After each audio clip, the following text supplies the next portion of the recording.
भगवान श्री राम का मंदिर अयोध्या में बनकर तैयार हो चुका है, लेकिन अभी कुछ ऐसी चमत्कारी घटना सामने आ रही है जिसे देखकर हर कोई हैरान है, जो गिद्ध पिछले कई सालों में हमें नजर नहीं आए। अचानक अयोध्या के अंदर बड़ी संख्या में गिद्धों का झुंड पहुंच गया है। कई लोग इन्हें साक्षात जटायु कह रहे हैं, जो भगवान श्री राम के मंदिर की प्राण प्रतिष्ठा में शामिल होने के लिए आए हैं। लोगों को हैरानी इसलिए हो रही है क्योंकि जो गिद्ध की प्रजाति विलुप्त होने की कगार पर है, साल 2000 के बाद इतनी संख्या में कहीं पर भी नजर नहीं आए और इतनी बड़ी। क्या में अयोध्या पहुंच जाना वाकई में भगवान श्री राम का चमत्कार है? और यह जब खबर मीडिया के अंदर पहुंची तो सब जगह भगवान श्री राम के चमत्कार की चर्चा होने लगी।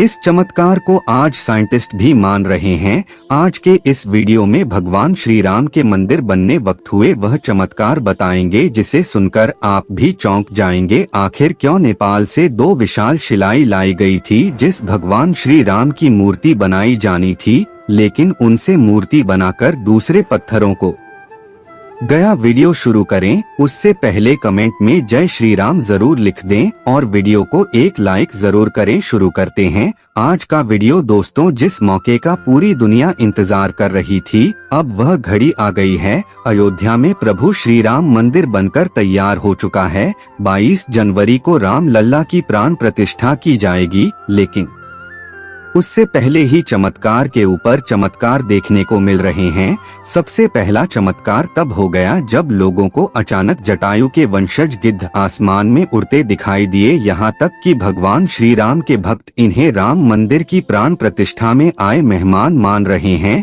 क्योंकि पिछले कुछ सालों में यह प्रजाति विलुप्त हो गई थी। लेकिन राम मंदिर की प्राण प्रतिष्ठा नजदीक आते ही अयोध्या के आसपास बड़ी संख्या में गिद्ध पहुंचे हैं। लोग इस करिश्मा को देखकर पूजा भी कर रहे हैं, क्योंकि गिद्ध ऐसा प्राणी है जो भारत से विलुप्त हो चुका है। ऐसे में प्रभु श्री राम की प्राण प्रतिष्ठा से पहले ही वह कैसे दिखें, इसे लोग भगवान का चमत्कार मानकर पूजा कर रहे हैं। अब दोस्तों, ये इतनी बड़ी बात कोई सहयोग तो नहीं हो सकती है। दोस्तों, कुछ बुद्धिजीवी लोग रामायण के होने पर ही सवाल उठाते हैं। उन लोगों का मानना है कि रामायण असल में कहानी थी, मगर दोस्तों आज भी रामायण से जुड़े हुए कई सारे ऐसे सबूत मौजूद हैं जो हर किसी को मानने के लिए मजबूर कर रहे हैं। भगवान राम ने जो पुल बनाया था लंका जाने के लिए, वह आज भी मौजूद है। उसे वैज्ञानिकों ने भी माना है। वैज्ञानिकों ने उसे देखकर कह दिया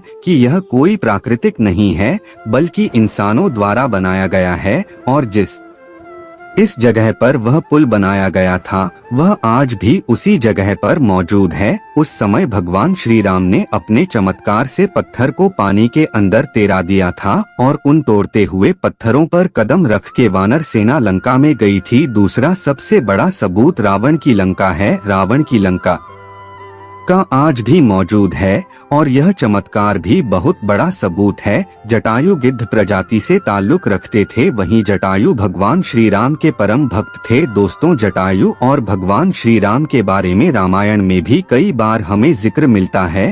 त्रेता युग में जब भगवान श्री राम को अपने पिता द्वारा वनवास का आदेश मिला था, तब पंचवटी में भगवान श्री राम की पक्षीराज जटायु से मुलाकात हुई थी। पक्षीराज जटायु माता सीता को अपनी पुत्री के समान मानते थे। दरअसल जब रावण माता सीता का हरण करके ले जा रहा था, तब जटायु ने ही लंकापति रावण को सीता माता की रक्षा के लिए युद्ध किया था। वहीं जटायु जिन्होंने अपने पंखों से रावण को बहुत चोट पहुंचाई थी, रावण के शरीर को जटायु ने लहूलुहान कर दिया था। इस संघर्ष में जटायु ने अपने प्राणों की आहुति दी थी। छत्तीसगढ़ के दंडकारण्य में गिद्धराज जटायु का मंदिर है। यह वह स्थान है जब सीता का अपहरण कर रामन पुष्पक विमान से लंका जा रहा था, तो सबसे पहले जटायु ने ही रामन को रोका था। राम की राह में जटायु पहले शहीद थे। राम कथा में प्रसंग आता है जब जटायु के भाई संपाति ने कहा कि मेरे पंख कमजोर है मगर आंख दूर की चीजें देख सकती है, इसीलिए मैं सीता जी को अशोक वाटिका में बैठी देख रहा हूँ, इसलिए लोग इन्हें साक्षात जटायु के वंशज मान रहे हैं। दोस्तों, अयोध्या नगरी के अंदर ही भगवान श्री राम का जन्म हुआ था, जिसका वाल्मीकि रामायण में भी जिक्र है। सालों तक चले राम राज्य के बाद जब श्री राम ने जल समाधि ले ली तो अयोध्या नगरी सूनी हो गई। पौराणिक मान्यताओं के अनुसार उज्जैन के राजा विक्रमादित्य जब यहाँ राज्य करने आए तो उन्हें उजाड़ भूमि पर कुछ चमत्कार दिखाई देने लगे। खोज की तो पता चला कि ये श्री राम की जन्मभूमि है। इसके बाद उन्होंने यहाँ श्री राम के भव्य मंदिर का निर्माण कराया, जिसमें काले रंग के कसौटी पर वाले 84 स्तंभ थे।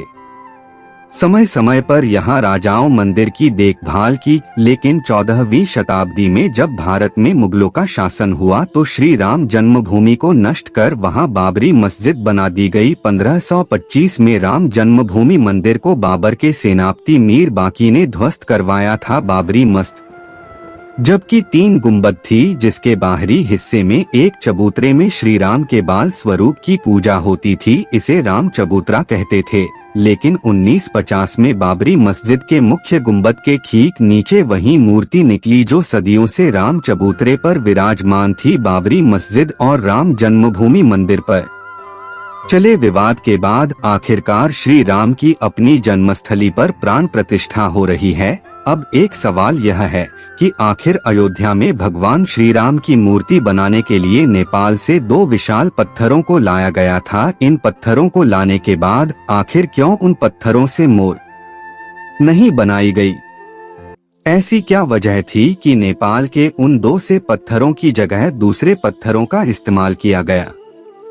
दरअसल राम मंदिर के निर्माण का काम पूरा होने के बाद फरवरी में नेपाल के काली गंदगी तट से 2 शिलाएं अयोध्या लाई गई थी। इन 2 शिलाओं का वजन 14 दल और 27 टन था। शुरुआत में इन शिलाओं से राम मूर्ति बनाए जाने की बात सामने आई, लेकिन बाद में पता चला कि इन शिलाओं को राम मूर्ति बनाने के लिए उचित नहीं पाया गया। भारतीय मीडिया में छपी कुछ खबरों के मुताबिक इन पत्थरों से मूर्ति नहीं बनाए जाने की एक वजह राम मंदिर से जुड़े संतों की ओर से जताई गई आपत्ति थी। खबरों के मुताबिक कुछ संतों का मानना था कि इन पत्थरों को मूर्ति निर्माण में इस्तेमाल नहीं कर सकते, क्योंकि कालिंदी की चट्टानों को तोड़ा नहीं जाना चाहिए, क्योंकि वे शालिग्राम के बराबर है। हालांकि अयोध्या पहुंचे नेपाली प्रतिनिधियों के मुताबिक इन शिलाओं की तकनीकी जांच के बाद मूर्तिकारों ने कहा कि ऐसी शिला से मूर्ति तराशना संभव नहीं है। इसके बाद दूसरे पत्थरों से मूर्तियां बनाई गई। नेपाली प्रतिनिधियों के मुताबिक 27 टन वजनी शिला पर मूर्ति तराशने की कोशिश की गई थी, क्योंकि 54 टन वजनी शिला को शालिग्राम माना गया, लेकिन 27 टन वाली शिला भी उपयुक्त न पाए जाने के बाद दोनों शिलाओं को राम मंदिर निर्माण स्थल के पास रखा गया है। भारतीय मीडिया के मुताबिक राम मंदिर के गर्भगृह में रखने के लिए देश के अलग अलग जगहों से लाए गए पत्थरों से 3 मूर्तियां बनाई गई है। इनमें से सबसे अच्छी मूर्ति का चयन कर उसे गर्भगृह में स्थापित किया जाएगा। दोस्तों, अयोध्या में दुनिया का सबसे बड़ा विशाल मंदिर बन रहा है। लोग बेसब्री से इंतजार कर रहे हैं। राम मंदिर के लिए कुल 168 एकड़ जमीन है, जिसे 2 एकड़ में मंदिर बन रहा है।